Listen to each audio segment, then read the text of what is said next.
Jadi di video gua kali ini gua nggak bakal ngebahas The Penguin, series The Penguin yang baru aja gua kelarin dan ini bakal berisi sedikit atau bahkan beberapa spoiler. Jadi buat kalian yang belum selesai nonton series The Penguin, silahkan tinggalkan video ini. Tapi kalau kalian nggak masalah dengan itu, mari kita lanjut. Beberapa tahun lalu kita udah ngeliat The Batman dan The Penguin udah dimunculin di sana. Gua belum rewatch lagi sih The Batman itu kayak gimana, tapi ya gua agak lupa-lupa ingat lah gitu dengan The Penguin atau Oz yang ada di film The Batman tahun 2022 lalu kalau nggak salah ya, atau 2023 gitu. Dan di series ini yang mana ini adalah semacam kayak spin-off ngenalin karakter The Penguin yang bakal muncul lagi di film The Batman Part 2 atau di The Penguin season kedua nanti, yang gua rasa ini adalah cara buat ngegambarin mereka gimana The Penguin ini bener-bener nggak ngasih ampun kepada musuh-musuh ataupun orang yang ngehalangin dia, ngehalangin jalan dan rencana-rencananya dia gitu. Dan gue rasa ini bakal menjadi salah satu super villain yang bakal dihadapin oleh The Batman itu juga ya. Batman-nya Robert Pattinson. Series The Penguin ini juga disutradarai oleh sutradara yang pernah nanganin film The Batman itu. Dan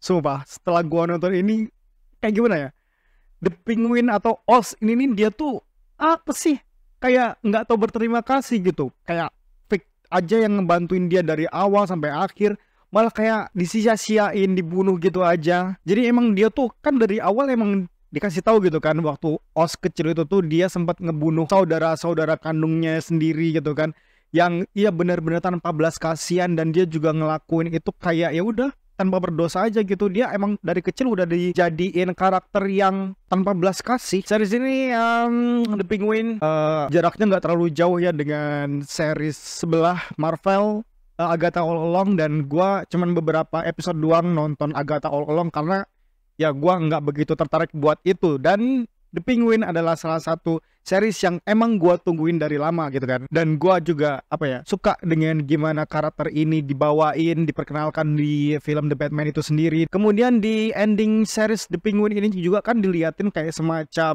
logo Batman yang keluar gitu, dan ini adalah semacam sinyal dari DC kalau The Batman bakal muncul lagi di Gotham City. Dia bakal memberantas kejahatan-kejahatan di sana. Dan kalau kalian tahu, villain-villain dari The Batman ini kan bukan kayak yang punya kekuatan super gitu ya, punya teknologi canggih, nggak ada. Dia tuh villainnya hanya berdasarkan otak dan rencana-rencana gila dia gitu. Dari villain-villain di karakter The Batman ini ya, kayak The Penguin, juga ada Joker gitu kan. Dua karakter ini emang beneran kuat dari segi otak. Mereka punya rencana-rencana liar. Mereka memang psikopat dari lahir.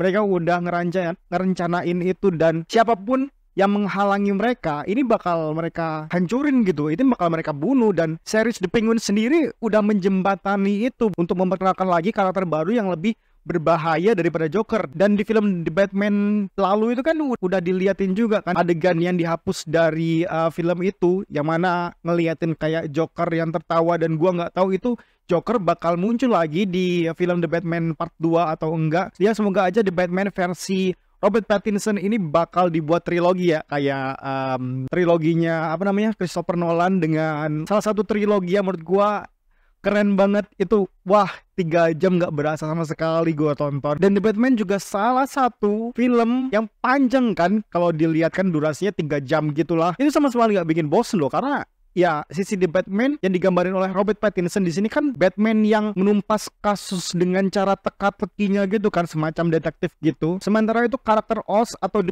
Penguin ini juga kayak entah ya, gua ngeliat di episode terakhir itu tuh dia kayak sakit jiwa juga sih, kelihatan kayak dia obses banget dengan ibunya. Pacarnya aja kan sempat berdansa, dan juga dia kayak minta validasi dari pacarnya tuh kalau dia tuh hebat, dia tuh raja di Gotham City. Dan pacarnya juga didandani mirip sama ibunya Oz gitu kan. Mereka ngebuat series The Penguin ataupun The Batman ini emang kayak bukan sekedar film ataupun series atau project yang secara komersil doang, tapi emang diperhatiin banget gimana masa depannya series ini yang bakal ngeling langsung ke film The Batman. Kayak mereka nggak main-main loh dengan project ini. Salah satu keseriusan mereka dalam menggarap project ini adalah kita bisa ngelihat transformasi dari perubahan Colin Farrell yang jadi Oz di sini, jadi The Batman. Dia beneran dikasih make up artis yang menurut gue profesional banget.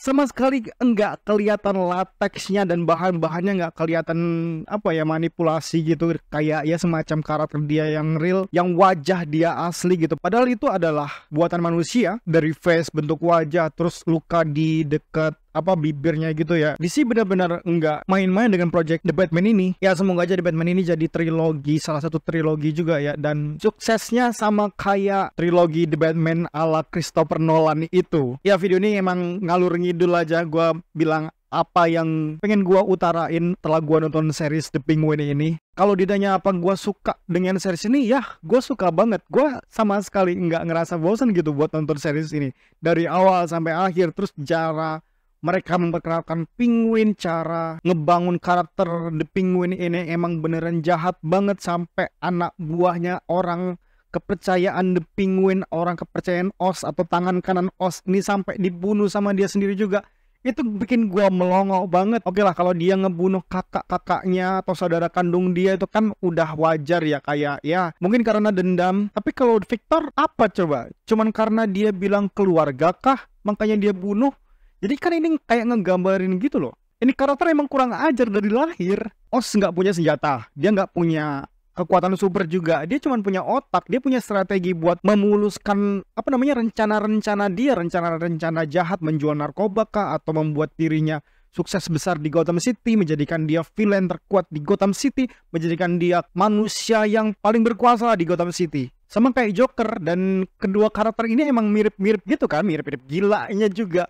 Mereka punya strategi yang kuat banget. Senjata pun mereka nggak nguasain bener-bener, nggak punya apa namanya tuh keahlian dalam menggunakan senjata, pistol segala macam. Ya udah, mereka tuh biasa-biasa aja. Tapi otaknya, strategi mereka ngebuat rencana besar yang udah dia rencanain itu tuh kayak walaupun kurang mateng. Terus juga ada beberapa hal yang ngebuat rencana mereka gagal. Mereka masih punya plan B, plan C, plan D bahkan. Ini kan kayak ya udah, emang orang-orang psycho itu punya rencana-rencana liar yang lain kalau rencana mereka gagal. Ya beneran emang pinter sih kalau orang-orang psycho ya, kayak Joker, The Penguin itu salah satunya. Emang ya, series The Penguin ini punya aktor-aktor yang hebat gitu. Kayak yang mainin Sofia, Christine Milioti, yang waktu apa namanya di episode keberapa gitu yang jelas gue lupa. Tapi gue ingat adegannya tuh di penjara, waktu dia lagi di penjara nyeritain masa lalu dia waktu di penjara gitu kan. Itu kayak salah satu acting terbaik dia. Acting dia di situ emang beneran gila sih. Semuanya gila di sini menurut gua. Dan menjadikan The Penguin series terbaik yang pernah gua tonton di tahun 2024 juga. Jadi ya mari kita tunggu aja gimana The Penguin bakal dilanjutkan. Apakah dia bakal masuk di film The Batman Part 2, ataukah bakal muncul, ataukah ada series The Penguin season 2 nanti. Kita tunggu aja kali ya. Gua ngalor ngidul banget ini. Terima kasih dan sayangi ibumu.